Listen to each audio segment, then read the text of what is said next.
sobat Allah, Ini ada simak anak videonya ya. Indonesia. Anak Indonesia, walaupun kalau lihat dari nama keturunan, ya, kakek buyutnya mungkin ya keturunan, tapi dia adalah anak Indonesia. Usianya berapa? 15. Oh 15, bukan 16. Tahun ini 16, cuman belum 16. Berarti belum masuk masa dewasa ya. Masih sekolah? Masih SMA. SMA mana? Karawaci. SMA. SMA kelas? Kelas 2 SMA. Kalau kelas 2 belum jurusan? Udah jurusan. Jurusan apa? IPS. Oh IPS. Oh, IPS. Kalau sekarang SMA masih ada jurusan nggak? Kalau dulu kan fisika, biologi, sosial, bahasa.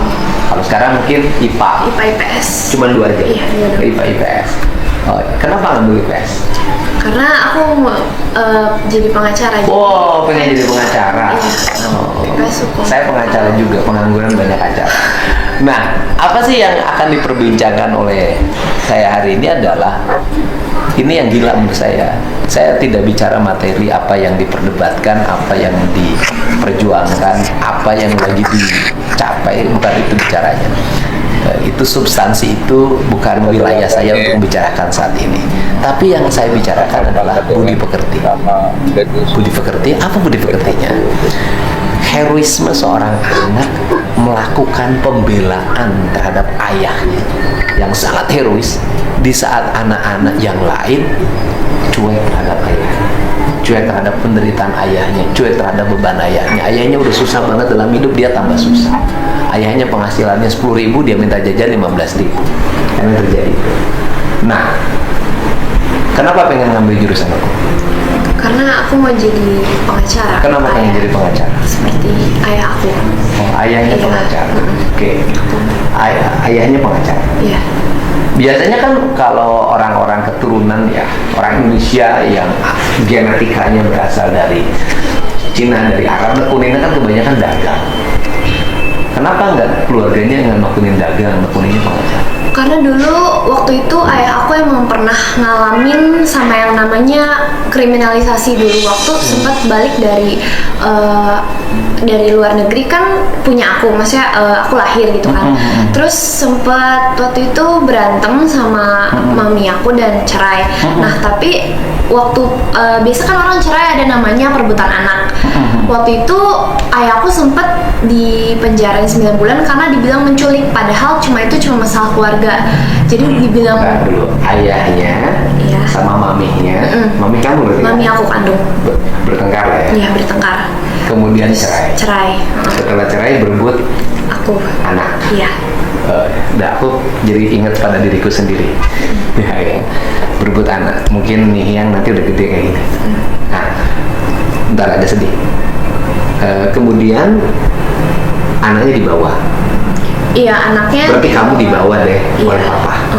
Aku dibawa mami aku waktu itu. Oh iya, bukan dibawa mami, kemudian diambil sama papa. Diambil sama papi aku. Diambil Papi ke aku rumahnya. mau. Iya.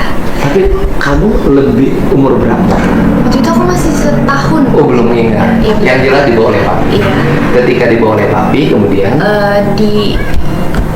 dibilang menculik. ibumu melaporkan ayahmu ke polisi. Terus sama polisi dimasukin pasal penculikan, padahal kan anak kandung. Oh, pasal penculikan. Iya. Untung saya ini yang tadi diambil oleh saya. Kalau nggak bilang mencuri kan.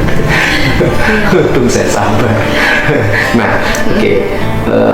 Nah kemudian udah si papinya 9 tahun mengalami 9 bulan. 9 bulan mengalami proses penculikan. Karena dibilang menculik kan, Oke, itu ditangkap dia kenakan polisi. hukuman 9 bulan. Menculik. Setelah 9 bulan keluar.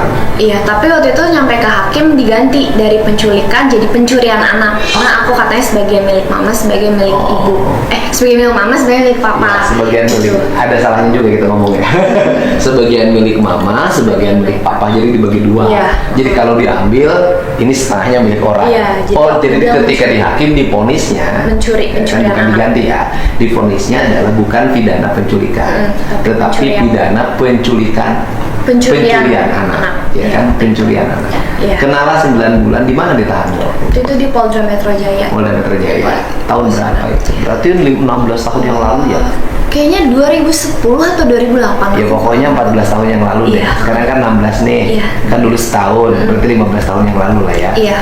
Berarti tinggal ditarik 2023 kurangi 15. Jadi berapa? Mungkin Ayo orang Cina biasanya pinter ngitungnya. Ayo 2023 dikurangi 15 berapa? berapa ya? Ya. Ntar aku ngeblank. 2003 2003 kurang 15 berapa? 2000 23 dikurangi 15 berapa? 23 dikurangi 15. 2000 berapa? 2008. 3 dikurangi 5. 13 sekarang 5. 13 sekarang 5. 13 dikurangi 5 berapa? 8. Hah? 8. Iya 8, jadi 2000. 8.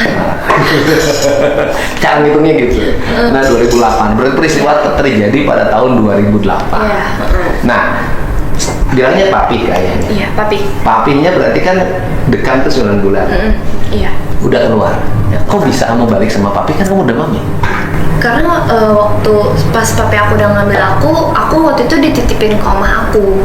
Jadi pas papi aku keluar dari penjara, ya aku sama papi lagi. Oh enggak diambil sama mama? Enggak. Waktu itu mama aku. Oma itu pergi berarti keluar. nenek kamu? Iya. Berarti nenek aku. mami dari papi kamu? Kasih mami dari papi. Oh iya ya, mami dari Iya papi kan, aku. mami dari papi kamu kan, berarti nenek. Iya. Ya kan, dititipin di oma, itu nggak diambil sama maminya? Enggak. Waktu itu mami aku udah punya Suami? pacar lain, jadi pergi ke luar negeri gitu. Itu nggak pergi ke luar negeri masih ada. Enggak, kisahnya agak mirip-mirip. Tapi enggak, kalau saya enggak. Nah, nggak pergi ke luar negeri masih ada. Oh, mau pergi ke luar negeri. Jadi dilaporin ke polisi sampai mendekam di penjara. Pada akhirnya kamu juga nggak diambil. Enggak, saya mah tetap sama papa saya. Bukan, kan logikanya ini kan anakku diambil, aku Iya. sayang banget sama dia, Iya. nggak mau pisah sama dia. Tetapi setelah mempenjarakan papinya, kemudian kamunya tinggal di oma, ya di nenek ya, tinggal di nenek, kok nggak diambil?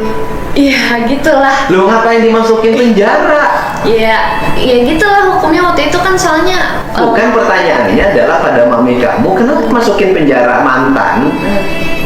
Tujuannya untuk ngambil anak, tetapi anaknya nggak diambil juga. Kok aneh sih? ya, aku juga nggak Komunikasi sama mami sampai sekarang ada? aku nggak pernah komunikasi Sama sekali. Dari umur setahun itu. Tapi kan yang dilihat, maksudnya kok bisa anak kandung dibilang menculik gitu, dikenain pasal menculik di kepolisian kan. Karena itu papi aku jadi ngelihat, oh kok yang hukum di Indonesia tuh begini, makanya papi aku Tapi jadi bisa pengacara. jadi. Kalau saya sih dari sisi hukum, walaupun saya sarjana hukum nggak mengerti karena kita lama nggak nekunin pasal-pasal itu ya kan. Misalnya saya malah di pertanian peternakan. Tapi nanti kita lihat pasalnya. Tapi tidak mungkin kan orang mempidanakan kalau tidak punya dasar pidana. Pasti ada dasar pidana. Gitu. Waktu itu dikenain penculikan 328 di Iya, artinya bahwa kan gitu loh. Karena kan hak asuhnya mungkin masih hak asuh bersama dan kamu di bawah umur. Iya. Di bawah 5 tahun. Ya kan? Iya. Kalau di bawah 5 tahun itu penguasaannya di ibu. Gitu. Jadi nggak mungkin juga ada pasal itu. Jadi gini, yang di bawah 5 tahun itu masih penguasaannya hak asuhnya di bawah ibu.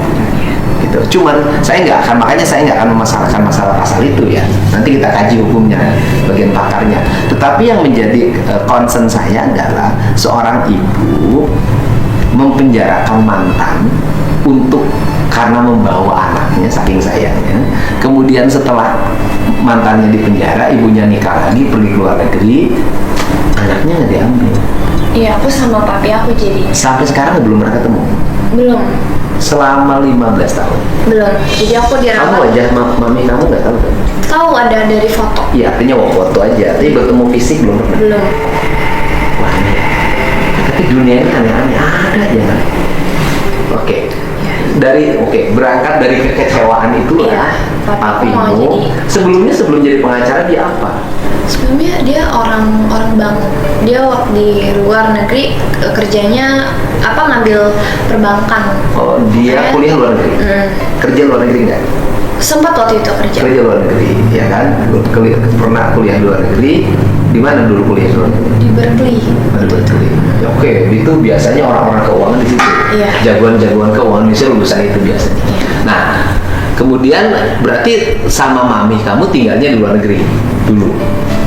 Bukan, papi aku setelah balik ke Indo baru ketemu mami aku. Oh, bukan tinggal di sana, nikah di sana. Balik pulang ke Indonesia nikah sama mami, punyalah kamu. Anaknya satu-satunya. Iya, tunggal. Karena keburu cerai. Iya.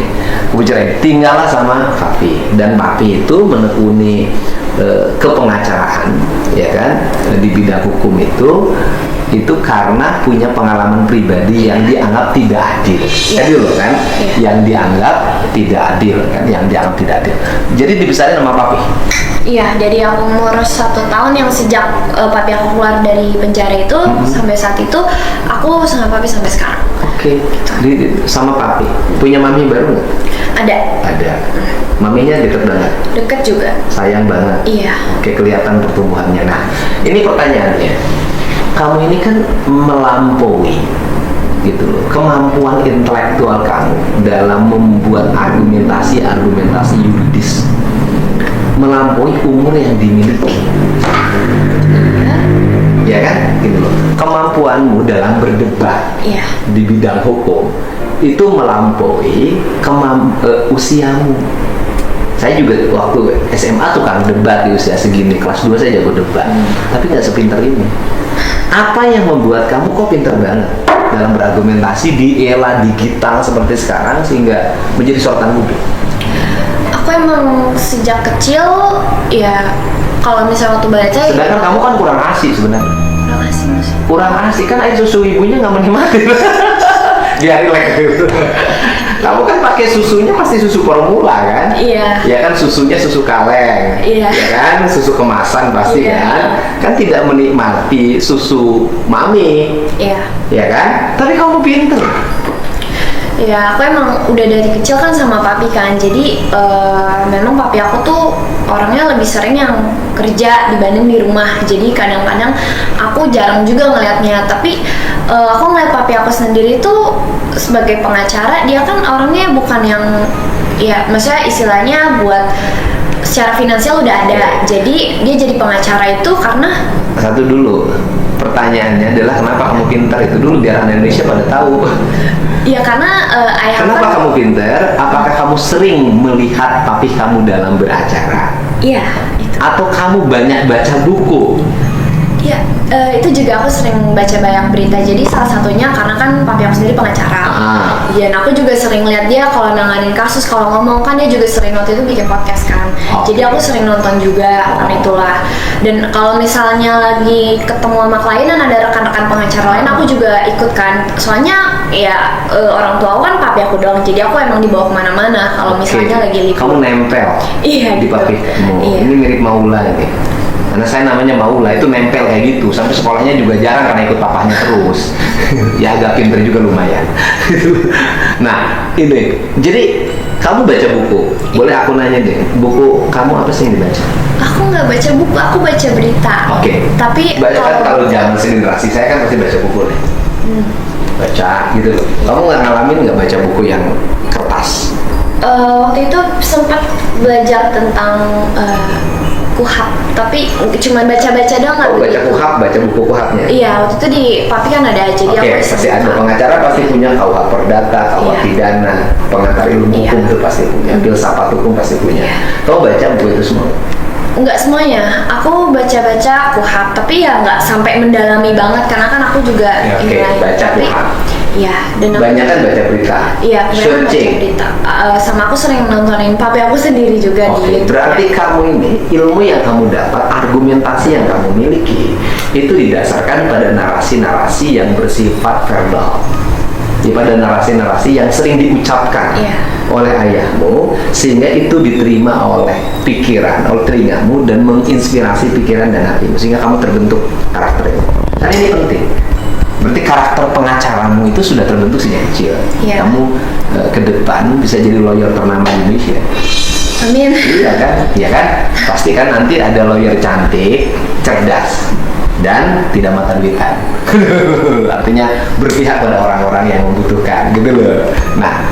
Nah, Kemudian itu yang didapat, bukan karena baca buku setumpuk-semungkin. Bukan, aku Lebih banyak mendengar. banyak ikut-ikut papi aku. Otak dengar kirinya gitu. lebih banyak diisi dari apa yang diucapkan oleh papinya. Dan kamu menjadikan papi kamu menjadi idola dalam hidupmu kan? Iya. Itu penting. Betul. Genetiknya jadi ini, frekuensinya jadi pindah. Nah, selama beracara, papimu tuh banyak kan menangani perdata atau menangani pidana. Pidana. Kalau pidana kan berarti penghasilannya sedikit. Sedikit. Kalau menangani pidana, berarti penghasilannya sedikit papimu. Iya, tapi papi aku nggak mempermasalahkan. Kan ini yang dimaksud, ini kan penting kalimatnya. Iya. Berarti banyak nanganin pidana. Iya. Kalau nanganin pidana, biasanya pendapatannya kecil sebagai pengacara. Iya. Karena pengacara itu paling besar, itu kan dari keperdataan. Iya. Gitu loh. Nah, papi kamu ini orientasinya bukan pendapatan, Iya. tapi advokasi pada yang lemah. Iya, itu betul. Karena salah satunya kan aku cerita ya, jadi kan Iya. papi aku juga nangani banyak korban investasi bodong kan waktu itu. Oke. Dan yang dia pegang kan bukan yang apa ya, istilahnya korbannya yang tertipu gitu kan. Iya. Jadi bukan bukan yang nipunya. Iya, Yang ditangani. jadi- Kalau yang nipunya yang ditamani, save uangnya masih cukup. iya gitu. Nah, ini yang tertipunya punya duit 20 juta, habis ngejual gelang, dipakai investasi. Iya. Kita banyak terima pengaduan yang begitu, tapi saya kan bukan pengacara. Iya. Pengacaranya ngomong acara. Banyak nanganin itu. Iya, banyak nanganin itu korban investasi bodong, juga ada sempat nanganin korban KDRT ya, istilahnya Nggak orientasi terlalu bayaran ini lah ya. bayaran. Layanannya lebih pada layanan pembelaan hukumnya. Iya. Di antara kamu pernah dengar nggak kasus yang paling heroik papimu membela? Ya itu yang investasi bodong. Kan waktu itu sebenarnya orangnya udah ditahan sekarang dan udah emang bersalah, itu waktu itu kasus Indosuria. Oh. Yang waktu itu tuh pas masih awal banget kasusnya tuh kan belum dapat atensi. Jadi ya masih belum viral lah. Terus waktu itu papi aku yang sempet demo pocong di mana ya? Aku lupa, pokoknya sempet demo Si pocong. papinya sampai demo pocong. Iya, sampai demo pocong membela ngajak. korban investasi bodong Indosuria. Iya. Hebat banget pengacara. Iya, dan waktu itu juga sempat bikin video banyak ya, dia bilang Saya dia- perlu lihat. Iya, dan mengatakan tentang modus P19 yang mana waktu itu ada jaksa ngasih petunjuk ke kepolisian buat ngelengkapin berkas, buat meriksa seluruh saksi di Indonesia baru bisa dianggap lengkap. Jadi seluruh saksi korban investasi bodongnya itu harus diperiksa semua, yang mana kan kalau yang udah sakit, yang meninggal gimana di seluruh Indonesia loh. Jadi kan itu bisa sampai istilahnya berpuluh-puluh tahun. Nah, papi aku mengungkapkan itu dan ngomong itu juga, dan ya dia banyak bikin video. Jadi menurut aku itu yang paling. Jadi itu kasus yang paling besar ditangani. Iya. Kita tidak akan bicara pada materi yang disampaikan tadi. Nah, itu pembelaan yang luar biasa. Kan pembelaan yang luar biasa. Nah, pertanyaan saya adalah kenapa seusia kok heroik banget bela kamu?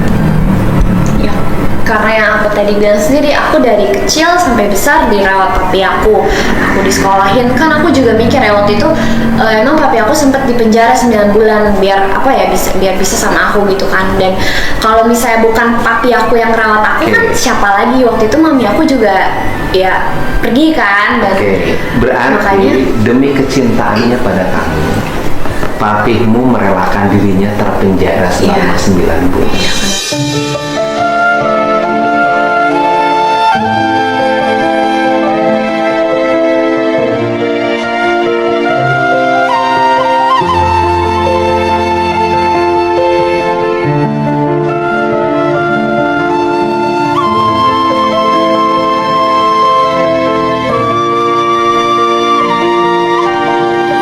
Sehingga kamu sudah merasa secara emosi, biasanya kan anak dekat dengan ibunya, kamu merasa secara emosi lebih dekat dengan papi. iya. Dan papi itu adalah segala-galanya. Iya, karena aku emang dari kecil, dari umur 1 tahun dan sampai sekarang sama papi terus. Ya, kenapa aku nggak bisa sedikit balas budi? Itu kan ya salah satu bentuk aku mengasihi ayah aku dengan Bentuk balas membela. budinya adalah dengan melakukan advokasi digital. Advokasi digital itu kan kamu tuh ngomong nih Iya. di media sosial, di TikTok, di mana-mana. Itu kan advokasi digital. Iya. Artinya mengadvokasi apa yang dialami oleh papimu melalui Iya. media digital sehingga menjadi opini agar mendapat perhatian, sehingga setiap orang bisa mendapat keadilan. Kan itu intinya itu kan, intinya itu. Nah, keterpanggilan itulah yang membuat kamu begitu berani. Kamu nggak takut? Aku percaya kalau semua hal ada resikonya, dan kalau misalnya aku takut, misalnya takut terhadap sesuatu, ya berarti sama aja aku takut untuk hidup, karena dalam hidup Ulang itu kalimatnya, keren banget. Ini keren untuk menginspirasi anak seluruh Indonesia. Karena aku percaya kalau misalnya dalam saat kita hidup ini, ya ada semua hal ada resikonya. Kalau misalnya kita takut terhadap sesuatu, ya namanya kita takut untuk hidup. Kalau manusia takut pada sesuatu, berarti Anda takut dengan hidup. Karena hidup itu adalah resiko. Karena hidup ini penuh dengan resiko. Berarti kamu mengambil jalur yang tidak nyaman, berani mengambil resiko. Dengan usia 15 tahun. Di usia 15 tahun, seorang perempuan, seorang gadis Indonesia itu berani mengambil resiko. Apa yang membuat kamu tidak punya rasa takut? Ya, tadi aku percaya kan gini, itu kan dari sisi keyakinan.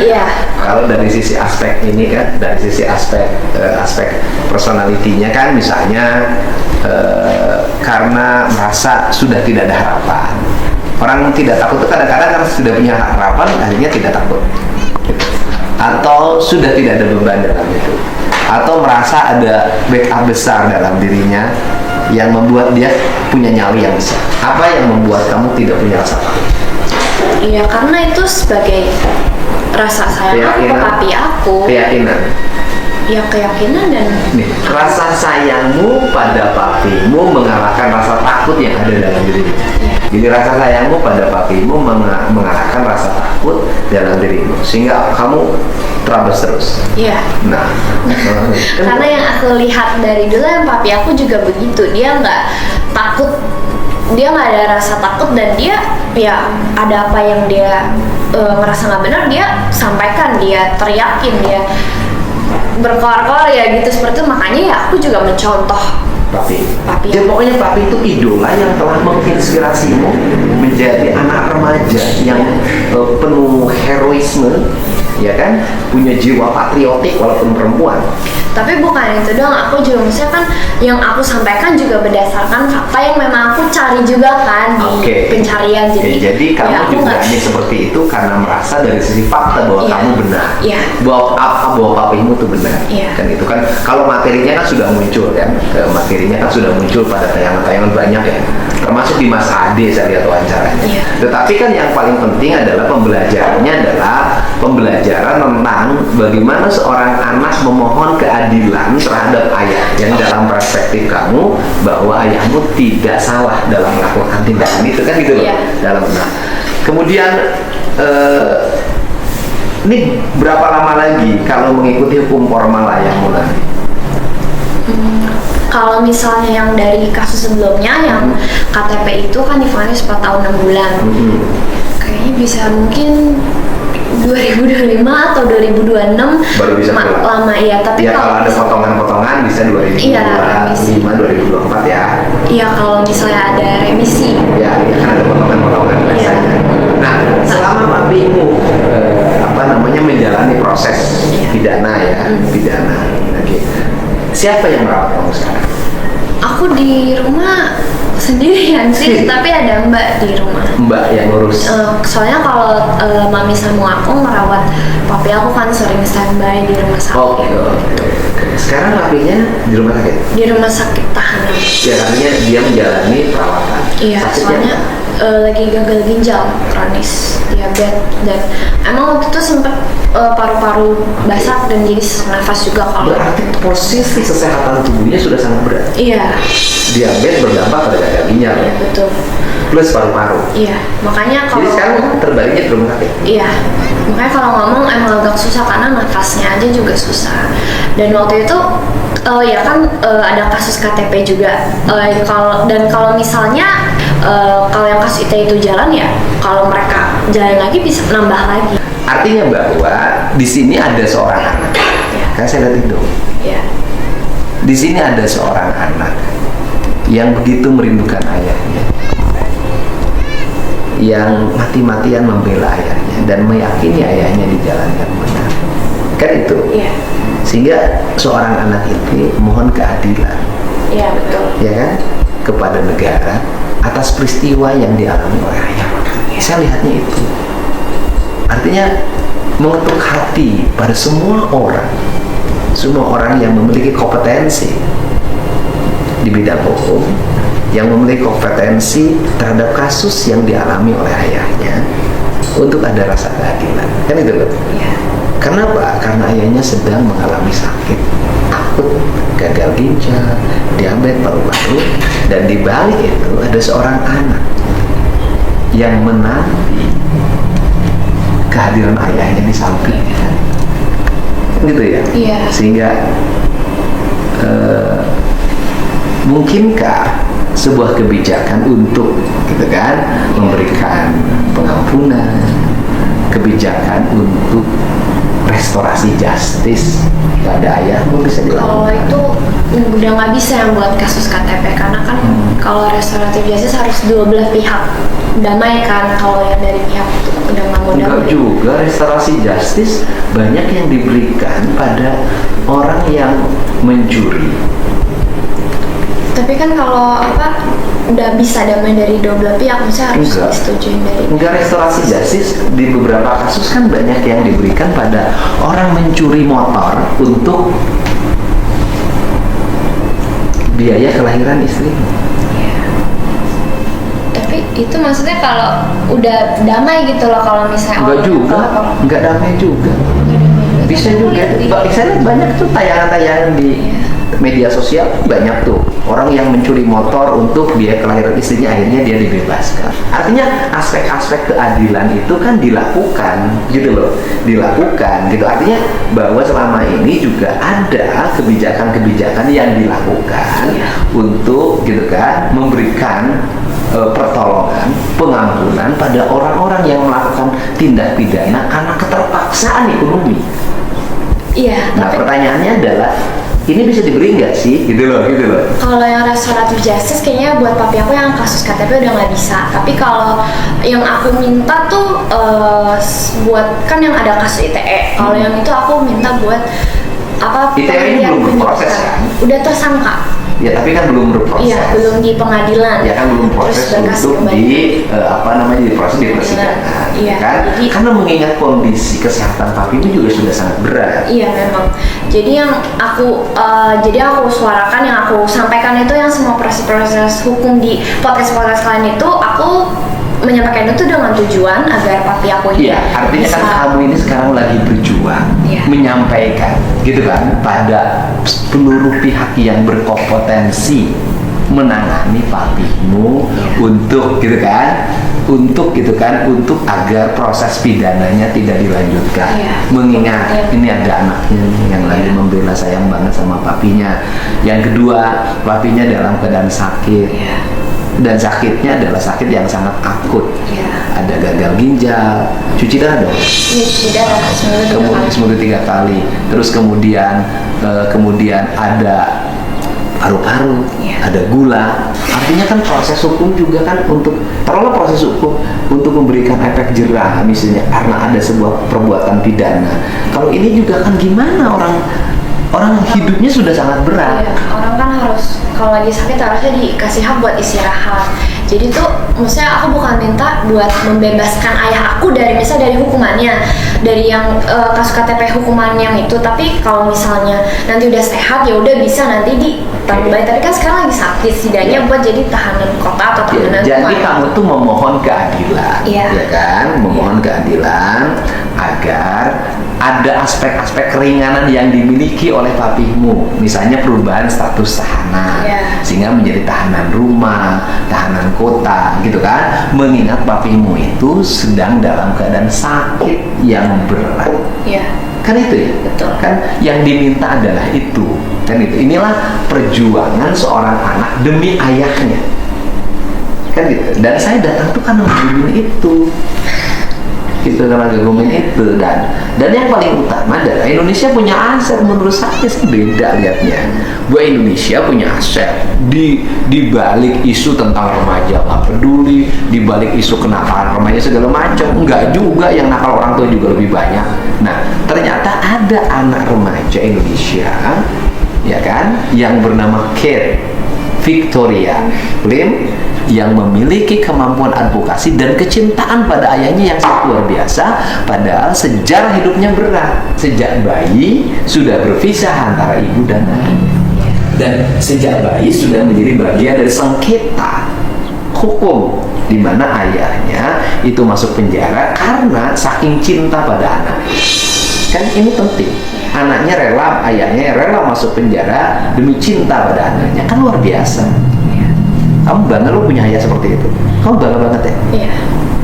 Memang saya juga sering nontonin video papa saya kalau kemana-mana, saya ikut, dan dari kecil sama papa saya terus, ya gimana saya nggak bangga ya. Namanya seorang anak. Banyak anak yang nggak bangga sama ayah. Banyak anak-anak yang lihat penderitaan ayahnya cuek aja. Banyak. Oh, bangga, hebat banget. Iya, papa Aku ini saya. sedih banget loh. Penelitian ini, kamu ke aku tuh merasa melihat anakku sendiri. Ini keren banget. Nah, sudah ada berita belum dari seluruh rangkaian advokasi digital yang dilakukan? Hari ini sudah ada berita belum? Berita Artinya perkembangan yang dialami oleh ayah belum ada.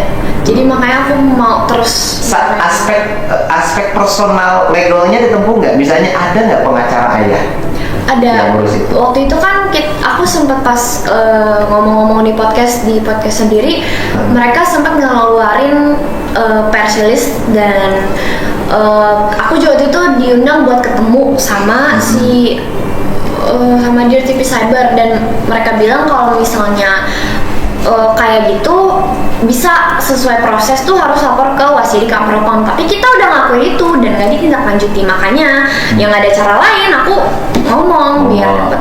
Iya kan? Jadi menyampaikan pada publik tentang sebuah keluhan yang dialami, sehingga ada permohonan rasa keadilan untuk tidak meneruskan kasus pidana dengan tuduhan undang-undang ITE. Iya, itu kan? Kalau yang lama sudah berponis kan? Iya. Kan tidak mungkin dicabut lagi, karena sudah berkekuatan hukum tetap. Iya. Jadi yang diperjuangkan itu Yang adalah kasus ITE. yang kasus ITE ini Iya. tidak dilanjutkan. Kalau dari sisi aku, karena proses hukumnya tidak sesuai, tapi ya udah nanti. Ya kan proses hukum sesuai tidak sesuai kan ranahnya bukan ranah perdebatan di media sosial, tapi ranahnya kan ranah beracara. Pertanyaannya adalah kenapa tidak ngajuin pra Waktu peradilan? itu buat yang kasus ini mau ngajuin gelar perkara khusus sebenarnya. Oke, kan ini Tapi kan keberatan terhadap status tersangka. Iya. Kan status tersangka tidak akan pernah terhapus, Iya. ya kan? Oleh sebuah perdebatan di media sosial, oleh sebuah advokasi di media sosial, kan gitu loh. Artinya berarti kan harus ada cara hukum untuk menghentikan. Kita lagi minta gelar perkara khusus, tapi belum diinin. Makanya sebenarnya bukan karena apa ya, dalam beracara memang kita udah yang tadi Dirti Cyber bilang, udah ngomong lapor ke Wasidik kalau misalnya proses hukum nggak benar, lapor ke Propam, dan kita udah ngakuin itu, tapi nggak ada tindak lanjut. Gelar perkara khususnya sekarang pengajuannya udah sampai mana? belum disetujuin dari mereka. Belum disetujui. Belum disetujui, jadi belum ada belum ada perkembangan lah istilahnya, jadi belum bisa gelar perkara khusus. Oh, belum bisa gelar perkara. Kalau yang kasus itu tuh sekarang kan udah jadi tersangka, terus dari kepolisian udah ngasih berkas ke kejaksaan, tapi kejaksaan balikin karena katanya berkasnya nggak lengkap. Ya, artinya berkasnya nggak lengkap. Makanya kan pada proses itu kenapa tidak pra peradilan? Kita mau gelar perkara khusus yang tadi aku bilang, tapi belum diinin. Kan itu jauh lebih efektif untuk menjamin kepastian hukum. Ya, kita udah ngelakuin udah minta gelar perkara khusus, udah ngelaporin ke Wasidik, udah ngelapor ke Propam, masih belum gitu. Jadi untuk langkah-langkah hukum Kan langkah-langkah normatif itu kan bisa terbantahkan manakala gitu kan kepolisiannya kan bisa memperlihatkan tahapan prosedur KUH pidananya. Kalau tahapan prosedur formal KUH pidananya terpenuhi kan tidak bisa juga itu menjadi intervensi Propam. Ini analisis saya. Oh, kalau yang Propam itu kita laporin karena emang dari kepolisiannya yang nggak sesuai sama prosesnya. Ada yang kayak pasal-pasalnya nggak sesuai gitu unsur pasalnya. Nah itu kan melanggar kode etik gitu. Ada yang melanggar kode etik kayak misalnya sebelum nggak dikasih SPDP waktu itu, pokoknya ada yang dilanggar. Pokoknya dalam pemahaman apa namanya kamu dan pengacaramu bahwa itu ada aspek prosedur formal yang tidak terpenuhi atau terlanggar, kan itu dalam pemahaman ya, namanya juga dalam pemahaman. Makanya kan saya kenapa sih tidak pra peradilan, lebih menempuh. Nah, kalau pra peradilan kan sifatnya eksternal, artinya kan pihak eksternal yang memutuskan. Tapi kan kalau gelar perkara khusus berarti kan internal yang memutuskan. Mau digelar enggak kan terserah penyidik dong. Tapi itu kan kalau kita minta harusnya diberikan dong gelar perkara khusus. Ya setahu aku gitu ya. Kalau kan ada gelar perkara yang internal ya. Kalau misalnya cuman penyidiknya, kesaksi ahlinya doang. Kalau misalnya gelar perkara khusus yang pelapor sama terlapornya datang gitu, misalnya pengacaranya yang bisa datang gitu. Jadi mau minta gelar perkara khusus. Ya mudah-mudahan lah. Maka dua sistem ini yang pertama pra peradilan, yang dua gelar perkara khusus, yang mudah-mudahan bisa ditempuh. Atau yang mudah-mudahan juga ada aspek-aspek lain yang bisa dilakukan untuk menjamin rasa kemanusiaan. Iya, itu yang aku mau minta buat yang kasus KTP, buat ubah papi aku statusnya jadi tahanan. Ya, jadi yang untuk di KTP yang sudah berponis berkekuatan hukum tetap, harapannya gitu kan, status tahanannya berubah. Iya, karena kondisi. Kalau status tahanannya berubah berarti kan sudah menjadi kewenangannya Kumham. Sekarang kan? Iya. Karena kan kewenangan lapas kan? Karena kan hakim ini sudah memutus vonis penjara kan? Iya, itu. Ini aku ngobrolin foto papi aku. Oh iya. Ini waktu lagi sakit cuci darah. Oh, ini lagi cuci darahnya. Ini papi lagi di rumah sakit. Iya, makanya aku minta demi kemanusiaan. Sekarang masih cuci darah? Yang itu berita penculikan waktu itu yang aku bilang. Oh, yang dulu itu? Iya, yang dulu itu sempat ada di berita. Oh, berarti ini tahun 2009? Iya, 2009. Tahun 2009. Oh, ini berita yang penculikan tahun 2009. Iya. Ini yang cuci darah sekarang? Iya, yang cuci darah sekarang. Yang sekarang. Nah, ini kita ngomong kan sudah otomatis dong papimu butuh perawatan. Iya. Kemudian kamu butuh biaya pendidikan. Secara ekonomi, yang ngejalin ekonomi siapa sekarang? Masih ada ini sih tabungan gitu, masih ada. Jadi walaupun agak sulit tapi ya masih bisa lah. Masih bisa bertahan, masih bisa survive. Iya. Gitu. Enggak ini nanti rencananya kan kantor pengacara saya di depan kan. Ini mau tetap jadi kantor pengacara, nggak akan berubah jadi ruko? Beberapa udah tutup, namun beberapa juga masih jalan. Oh, tapi kantor pengacara beberapa? Iya, ada beberapa. Oh, bukan ini aja? Bukan ini. Berarti kan lawyer teman papi masih bisa bantu? Iya, itu kuasa hukumnya papi aku. Bisa, iya. Iya kan, nanti papi itu kan punya mitra. Iya, punya. Kan papi punya kantor pengacara. Kantor pengacara itu kan punya pengacara biasanya. Iya. Yang bergabung di dalamnya. Rekan-rekannya. Ini ada berapa cabang papi itu?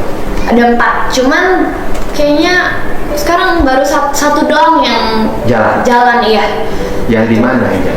Di Karawaci itu jalan. Artinya bahwa kamu dan papimu banyak mendapat supporting dari teman-teman pengacara papi yang sekarang masih buka, yang sudah jalan kantornya kan dari situ. Iya. Gitu. Nah, sekarang sudah sampai hari ini ada informasi apa? Belum ada. Belum ada yang tadi perkembangan untuk permohonan ada keringanan agar ditahan kota. Belum ada. Gitu kan? Karena memang susah juga sih dibuat status tahanan kota karena hukumnya sudah berkuatan hukum tetap kan ya. Tapi kan aku minta demi kemanusiaan. Demi kemanusiaan. Iya, dan yang kasus ditanya buat pengertian karena banyak. Permohonan hari ini adalah agar ruang gelar perkara khusus dibukakan itu loh. Iya. Permohonannya kan. Iya, ada dua hal kan yang diinginkan. Iya. Satu, permohonan untuk dibuka ruang gelar perkara khusus sehingga aspek objektivitas tentang perkara itu bisa terbuka secara luas, gitu kan? Sehingga ada aspek keadilan yang akan diterima oleh papimu, kan gitu. Yang kedua adalah permohonan dicari solusi hukum, gitu loh ya kan?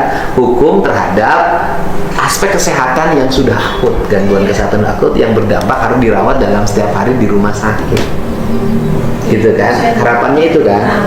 Kata tuh gitu, kalau misalnya udah sembuh kembali nanti ya baru ya permohonannya adalah agar bisa nggak sih perawatannya dipindahin jadi di rumah. Iya. Karena kan sakitnya sudah sakit akut, ya, kan betul. Seperti itu kan. Ya. Nah, berarti kan kewenangannya itu sudah menjadi kewenangan Kemenkumham kan, bukan lagi kewenangan di pengadilan, karena pengadilan sudah memutus kan. Ya, gitu betul. kan. Ada nggak sih diskresi yang bisa diberikan pada pasien yang sudah sangat akut yang cuci darah seminggu 3 kali sehingga perawatannya bisa di rumah? Ya. Kan itu dia. Iya. Ya mudah-mudahan aja terdengar gitu kan, karena ini tayangan ini pasti banyak dilihat gitu. Dan kemudian ngajuin ini enggak, tapi terakhir vonisnya pengadilan negeri pengadilan tinggi. Kita lagi ngajuin PK, waktu itu udah di Mahkamah. Di MA kalah. Di vonis. Artinya gini loh, di MA itu tetap divonis bukan kalah ya. Divonis berapa di MA? 4 tahun 6 bulan. Tetap. Iya, padahal pelaku utamanya kan ayahku dia membantu. Pelaku utamanya 2 tahun 6 bulan. Ayah aku yang dibilang membantu karena ada alamatnya di KTP yang jadinya membantu tapi yang 4 tahun 6 yang bulan dianggap gitu. oleh dirimu itu adalah kejanggalan, yang dianggap yang dianggap kejanggalan karena vonis yang diberikan antara aktor utama, ya kan, dengan ayahmu yang membantu sebuah kejahatan pemalsuan identitas barangkali itu ya, itu lebih tinggi ayahmu yang membantu, aktor utamanya malah yang lebih rendah. Itu kelihatan aja, maksudnya bukan saya menganggap, tapi bisa dilihat sendiri yang pelaku utamanya 2 tahun 6 bulan yang kalau waktu dituntut tinggi mana? Ayahku waktu itu dituntut 6 tahun malahan. Ayahmu, terus pelaku utamanya dituntut berapa? 2 tahun sih waktu itu, sampai aku nggak begitu tahu, tapi dia divonis 2 tahun. Berarti di MA kalah, sekarang di PK. Ujian PK, ya. Oke, nunggu PK. Kalau PK kemudian tetap bukan kalah ya, tetap PK mengukuhkan terhadap putusan Mahkamah Agung, mau ngajuin ini ya ke Presiden? Ya, aku juga minta ke Pak Presiden sih kalau misalnya bisa mendengarkan. Kan bukan, ini kan enggak, kalau Pak Presiden kan pasti menghormati aspek hukum formal. Yang aspek hukum formalnya kan dia tidak bisa mengintervensi penyidikan, proses peradilan kan tidak. Tetapi kalau misalnya bisa nggak nanti ngajuin kalau PK kalah, ngajuinnya apa istilahnya, gerasi? Itu bisa jadi salah satu upaya sih, cuman ya ngajuin gerasi ke Presiden. Iya, kita mau lagi proses PK sih, kita lihat aja nanti. Kalau misalnya dari PK kan mungkin kan nggak gerasi dilakukan terhadap kasus yang seperti ini? Ya menurut saya bisa saja sih, kalau misalkan itu hak Presiden kan. Nggak dimungkinkan nggak gerasi diberikan pada kasus yang seperti ini? Ya mungkin saja kan. Mungkin sih ya kan, waktu itu kayaknya sempat aja ya Pitra siapa ya waktu itu, yang waktu zamannya Megawati. Dia pernah jadi pengacaranya? Siapa? Pitra itu? Bukan, saya pernah dengar aja di berita waktu kan Megawati sempat ngasih apa ya, hak apa gitu dulu ya? Iya, itu bisa keluar gitu kan. Oke, ya makanya kan dari sisi aspek hukum formal saya kan tidak begitu memahami ya, karena walaupun sarjana hukum udah lama nggak nekunin ini. Bisa nggak sih kasus yang seperti ini kalau di PK-nya ternyata mengukuhkan putusan MA, mengajukan gerasi ke Presiden, kan gitu? Ya mudah-mudahan aja bisa. Kan mudah-mudahan bisa. Jadi kan konkretnya adalah bahwa yang pertama, kalau untuk yang putusan pengadilan karena dianggap melakukan kejahatan pemalsuan identitas itu kan, itu sudah vonisnya sudah keluar. Kemudian lagi beradu nasib di PK. Kan gitu loh ya. Kalau di PK-nya kemudian nanti mengukuhkan, ya mudah-mudahan ada upaya hukum lain gitu kan ya. Gerasi ke Presiden. Ya bisa ya, namanya gerasi bisa dilakukan. Karena gerasi dulu juga pernah diberikan pada pidana korupsi yang waktu zaman Pak SBY. Kali ini kan bukan korupsi, kan karena alasan sakit akhirnya dibebaskan. Pernah itu dulu ya, pernah ada salah satu kepala daerah gitu kan. Nah sekarang ini juga karena alasan sakit, mudah-mudahan bisa ngajuin gerasi dan kemudian Presiden bisa membebaskan sehingga bisa kembali ke rumah. Kan itu kan upaya hukum formal yang harus ditempuh. Kemudian yang kedua adalah agar kasus undang-undang IT yang melanda ini tidak diteruskan kasusnya. Bisa SP3. kan gitu bisa SP3 itu harapannya doa dari seorang anak, bener kan? Iya, betul. Silakan bicara. Jadi karena ya demi kemanusiaan, saya berharap bahwa bisa diberi ya keringanan karena sesuai dengan hak asasi manusia ya, kalau orang sakit ya dia berhak untuk beristirahat.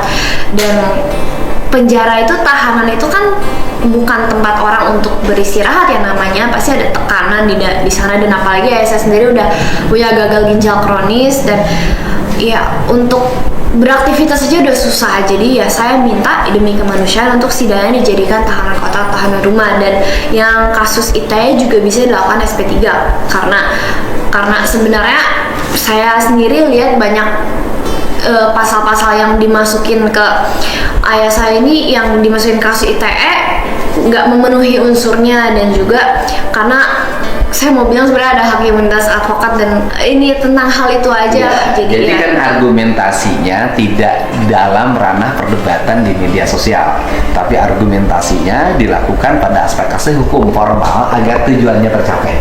Kan kita ini kan bukan ingin ributnya, tapi bukan. kita ingin tujuannya tercapai. Betul. Karena kan kalau ribut terus banyak orang nanti yang hidup dari keributan, tujuannya malah tidak tercapai. Ya, saya sebagai seorang ayah yang sangat mencintai anak-anaknya, termasuk saya mencintai anak perempuannya. Semoga para pihak yang menangani masalah ini bisa mendengar.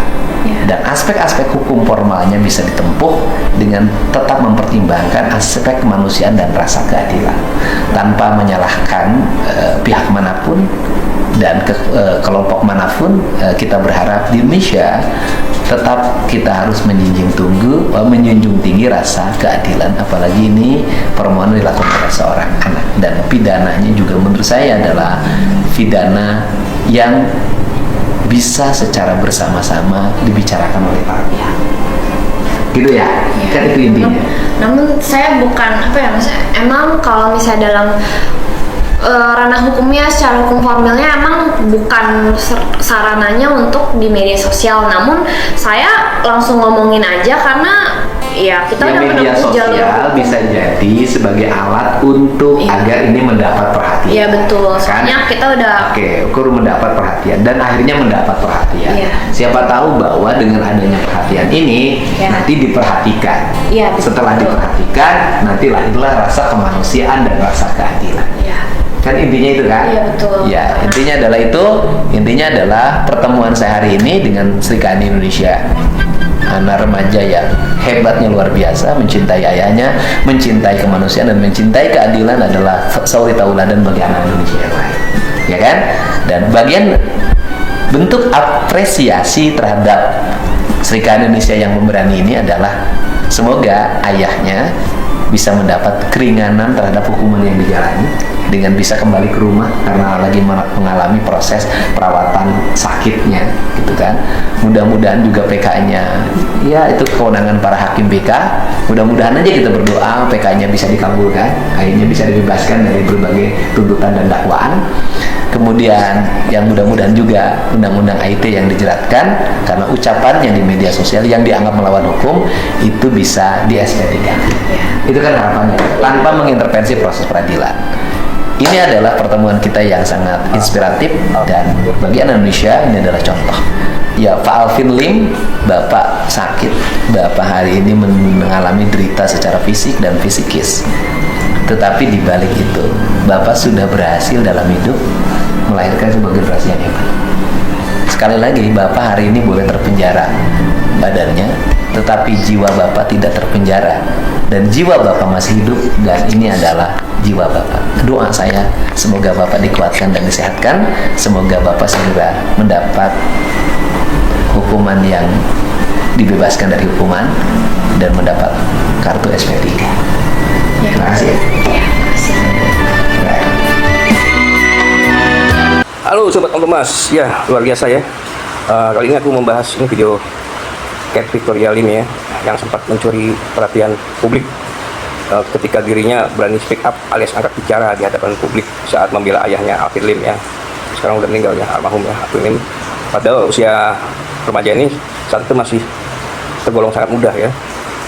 Jadi Cat Victoria Lim ini kelahiran tahun 27 Mei 2007 ya. merupakan anak tunggal dari pasangan Alvin Lim dan Sherry Antonio ya. Tapi kemudian ayahnya dan ibunya kemudian bercerai ya tahun 2008. Dan ayahnya itu dulu diketahui merupakan salah satu pengacara di LQ Law Firm ya. Ini telah meninggal sih ya karena penyakit komplikasi ginjal. Diketahui juga Kate Victoria ini saat ini masih hidup di bangku SMA ya, tepatnya di SMA Harvest Christian School. Jadi Kate pernah menjadi sorotan usai menantang Kapolri Jenderal Listio Sigit kalau nggak salah ya, untuk melaksanakan debat terbuka terkait kasus yang menjerat ayahnya tentang pelanggaran Undang-Undang ITE. Semoga video ini bisa menjadi inspirasi bagi remaja-remaja lainnya ya, untuk bisa speak up kalau memang kita benar dan juga punya rasa sayang terhadap orang tua. Ini seperti Kate Victoria Lim ini ya. Kemudian aku doakan kalian yang menonton video ini sampai selesai dilimpahkan banyak rezeki, kemudian diberikan kesehatan lahir batin ya, kesuksesan, dan juga yang penting nggak kalah penting kebahagiaan ya, kebahagiaan. Makasih, sampai jumpa lagi di video-video Om Thomas selanjutnya. Semongko.